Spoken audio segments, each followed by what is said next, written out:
Welcome everyone, it's me Soul Gardener 74, and I want to share with you in this video how I harvest and process green loofah. A lot of videos I've watched always show people harvesting and processing loofah when they're dry on the vine. I prefer to harvest them when they're green because the sponge's coloration is much better and it allows for more loofah to push out on the vine while I'm drying and processing this loofah. Thanks for watching. Hello everyone, it's me Soul Gardener 74, and I wanted to take a look at the loofah. Last night it got down in the 30s to see how it's holding up here at the community garden. So earlier this year I started a loofah. I started a couple from seeds and I donated one to the community garden. Well, I've been harvesting loofah off of it, but I also have loofah at home, and I'll show you my home loofah in a little bit. But this plant right here has really grown a lot. As you can see, it's trying to trellis over here, and even though we had some frost, well, we did not get frost. I'm not going to say that. We did not get frost. It was cold, okay? But we got frost advisory, but we didn't get any frost. So I wanted to check on the loofah to make sure she was still okay. As you can see, she's still producing, and we're going to cut some loofah. And I'm going to show you guys how I harvest green loofah.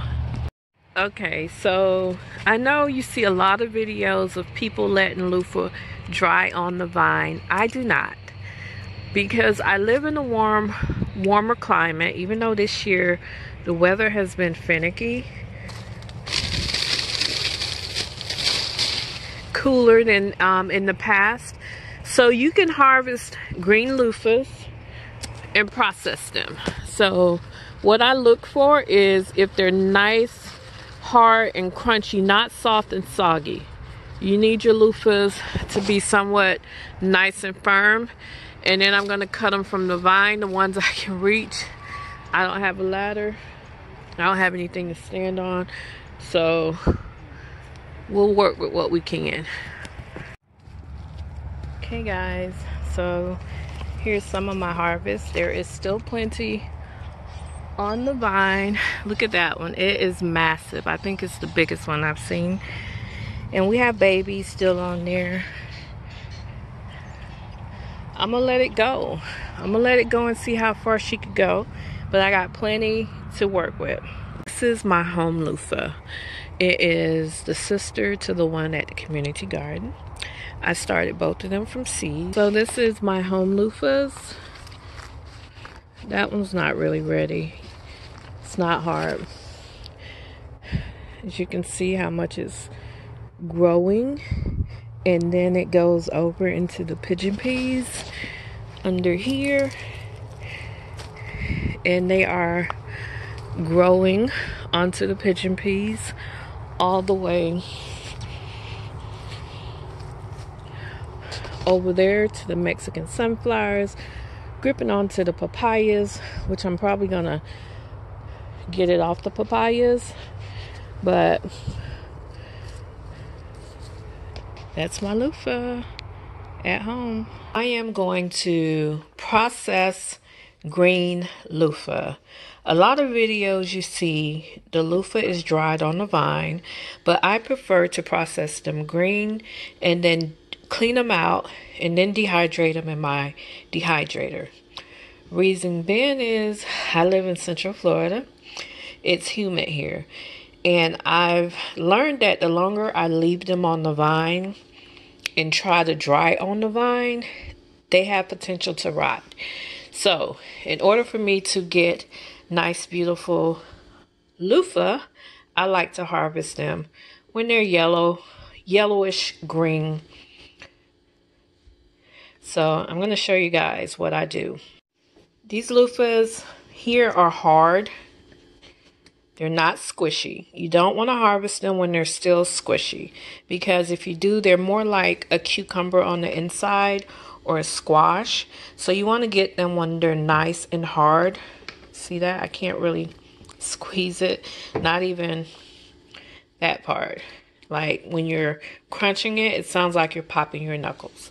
So what I do is I take this green loofah and I put it in some warm water for 3 to 5 minutes. So I'll be back in 3 to 5 minutes, and then we'll start peeling this loofah. Putting it in the water loosens up the skin from the fibers. And I also like to crack it. You can step on it. I've seen people beat it on the ground, but you want to try to get this nice crunching sound going on. With your loofah, you want to crunch it until it pops. You can see it starts cracking. You can hear it popping, like you're popping your knuckles. Something that I had a bad habit of doing as a kid. Okay, and what we're going to do is stick it in our water over here for 3 to 5 minutes, and we'll come back, get the water, let the water get in there, because you're trying to separate the skin from the loofah. The reason why you want to do it when they're hard is because they're pretty much fibrous at that point and sponge-like. Right, we'll be back. This is about the easiest way to do it. As you can see.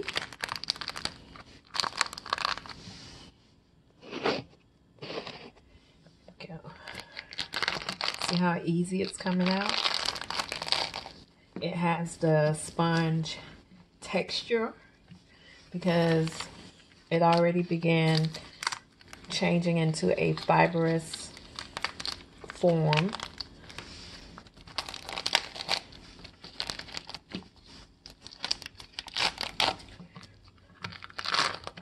See? Just like that. Okay, as you can see, there are seeds on the inside. And now we're going to clean out our loofah. The black spots that you see is where the seeds are inside the loofah. And it's just like a cucumber, so it has that wet mucus feel like the membrane of a cucumber. See that? So what I'm going to do, it's going to require me to use both hands, is to push out the seeds and the mucus. And then we'll let it soak, and then we're gonna dry it in the dehydrator. So I'm pushing the seeds out. As you can see, they're coming out, and it's better to do it when they're green. And the reason is because you don't have to deal with weird discoloration, brown spots, rotting, and you don't have to wait for it to dry. A lot of times I read about people saying that they took them indoors to dry and they ended up rotting. So doing it this method prevents the rotting, and you can have pretty sponges that you can use, you can share, or you can sell like I'm doing in my Etsy shop. And that's it. You just have to keep squishing it. See if I can do one hand so you guys can see. And yes, I will be selling loofah seeds in my Etsy shop as well. It's pretty cool. But I'll be back when I finish with this sponge cleaning out the seeds, and I'll show you what it looks like. Stay tuned. Now I am shaking the seeds out. You see why it requires 2 hands? So this thing is loaded with seeds. Still a bunch in there, so I'll be back. So as you can see, it is a beautiful loofah. There's still some seeds in there. So as I put this in the dehydrator, the seeds will easily fall out, and I guarantee you, well, not I guarantee you, but I won't be using it with the seeds in, because I'm trying to, as you can see right there, save the seeds. The knife is because I beat the sponge with the butt of the knife to help loosen up the seeds. I don't stick the knife in there, but that's how you get loofah. That's it for this video. If you like this video, please give a thumbs up, hit the like button, subscribe and share, and leave me a comment to let me know if you enjoyed this video. This was my first experience growing loofah, and I look forward to growing more next year and designing a beautiful support system for it. Thanks for watching. Bye-bye.